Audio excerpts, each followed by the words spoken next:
во что бы то ни стало установить отношения полного мира и согласия. Понятно?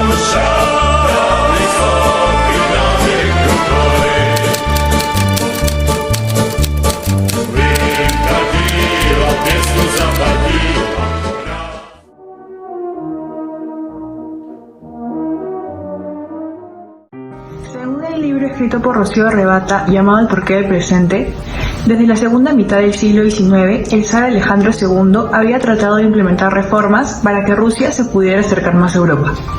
Una de las más conocidas fue la abolición de la servidumbre en 1861. Otras reformas fueron mayor actividad política de la población y expansión de la educación, la cual incluía la alfabetización de la población, así como mayor libertad de expresión. En 1881, Alejandro II fue asesinado y su sucesor, su hijo Alejandro III, tomaría una postura mucho más conservadora, en la cual reprimiría o eliminaría las reformas liberales hechas por su padre. Nicolás II, hijo de Alejandro III, sería quien toma el poder y fue considerado como un joven muy inexperto. El descontento de la población provenía de distintos sectores, desde los sectores liberales de la aristocracia hasta la burguesía rusa, estudiantes, obreros y campesinos. La aristocracia zarista se manifestaba a través del uso de la violencia extrema para parar con las manifestaciones en contra del zar.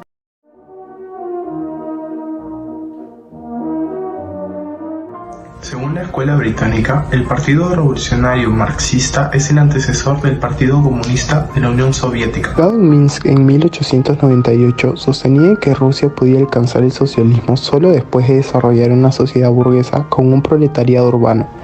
El partido se dividió en 1903, debido a la controversia entre el ala bolchevique liderada por Vladimir Lenin y el ala menchevique encabezada por Martov. Ante la propuesta de Lenin de organizar un partido de revolucionarios profesionales, los miembros del partido participaron activamente en la Revolución Rusa de 1905.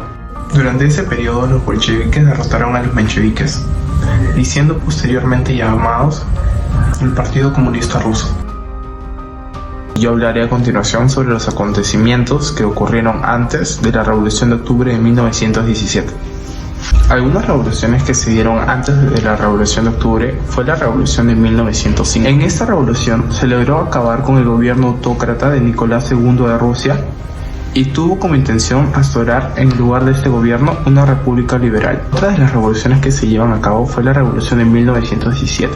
Esta se lleva a cabo debido por la oposición a la guerra y debido a que los ciudadanos tenían hambre. El 22 de enero de dicho año, miles de trabajadores marcharon hacia el Palacio del Zar. El ejército militar disparó a los ciudadanos, entre ellos manifestantes y civiles que solo transitaban por las calles.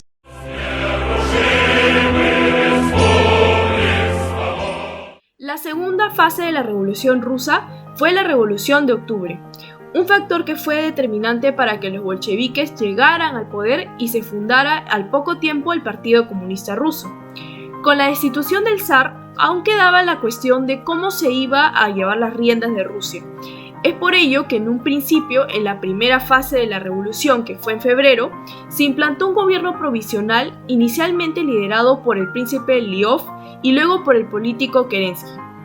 Sin embargo, según Chico, se desacreditó y terminó siendo un completo fracaso este gobierno, puesto que fue incapaz de cumplir todas las demandas que durante mucho tiempo estaba pidiendo la población, y con ello los objetivos de los revolucionarios y la revolución en sí, perdiendo el apoyo de la Duma y el Soviet de Petrogrado, lo cual fue decisivo para impedir la estabilización democrática en Rusia. Caro, en su revista académica, comenta que si bien todos tenían un objetivo en común, el cual era destituir al zar Nicolás II, se demostraron diversas fuerzas que finalmente serían antagónicas. Después del regreso de Lenin, con las interpretaciones de la teoría de Karl Marx, vio que la coyuntura del momento estaba lista y que podía mover sus fichas fácilmente, por lo que los bolcheviques, que era un partido en sí minoritario, tomaron el poder dando un golpe de estado bajo la dirección de Trotsky, aprovechando, según Chico, la situación del vacío del poder y la descomposición del Estado, implementando así otro sistema político y económico diferente al capitalista industrial, el comunismo.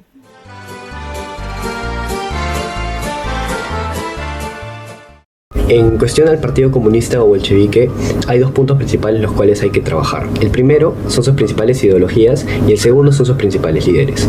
El primer punto, según Rebata, mantiene que Lenin se basó en Marx para poder establecerlos. En sí es la eliminación de la propiedad privada mediante una revolución que si bien podría ser violenta, ya que se tenían que controlar los medios de producción para así eliminar la explotación entre hombre a hombre y tener una comunidad más igualitaria, ¿no? Y según Ferran Sánchez, los principales líderes eran Lenin, el mismo Lenin y Trotsky, ¿no? Lenin era un líder ideológico, es el que brindó las tesis de abril de 1917, las cuales fueron muy importantes para establecer pautas de qué era lo que se quería lograr, mientras que Trotsky fue un líder más bien práctico, ¿no? Él era el líder militar en sí, era el que establecía las tropas, era el que brindaba las armas, o el que las separaba, mejor dicho, entre la Guardia Roja y los de las fábricas, y en sí él fue el que perpetró la revolución.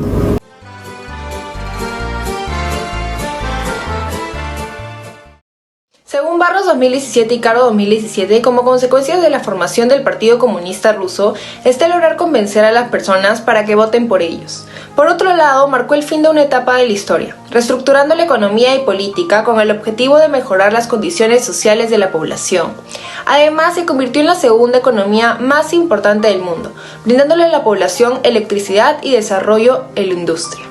Por otro lado, al construir un partido socialista, se tuvo como principios la libertad e igualdad, tomando una gran diferencia frente a los países de sistemas feudales, esclavistas y capitalistas.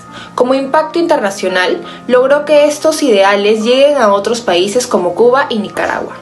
Por el ámbito negativo se expropiaron las tierras a los grandes terratenientes, entre ellos la Iglesia Ortodoxa. También se eliminó la propiedad privada, se nacionalizaron los medios de producción como fábricas, materias primas y otras riquezas naturales.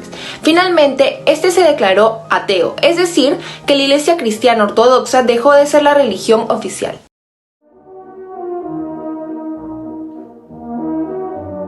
A continuación les voy a hablar nuestra noticia, la cual se titula Comunistas rusos protestan por detención de seguidores. Esta página se llama Made for Minsk y esta fue escrita actualmente en el 2021. Esta noticia se trata más o menos de un líder del Partido Comunista de Rusia, el cual publicó una carta abierta al presidente ruso Vladimir Putin para protestar contra las detenciones de seguidores de esta formación. En la misiva publicada en la web de los comunistas, Zyuganov enumera algunos de los detenidos, entre ellos varios diputados municipales, así como activistas de otras fuerzas que se solidarizaron con los comunistas durante los comicios. Los comunistas llevaron a cabo los pasados 20 y 25 de septiembre manifestaciones para protestar contra los resultados de las elecciones parlamentarias de las que critican, sobre todo posibles irregularidades durante la votación electrónica. Este Partido Comunista Ruso ya no tiene tanto poder como el que tenía antes, ya que antes la idea del comunismo era más fuerte en la sociedad, era una revolución violenta en la que se tomaban medidas extremas, pero en cambio actualmente ya son más diplomáticos, ya que usan sus derechos, protestando pacíficamente en contra de lo que les están haciendo.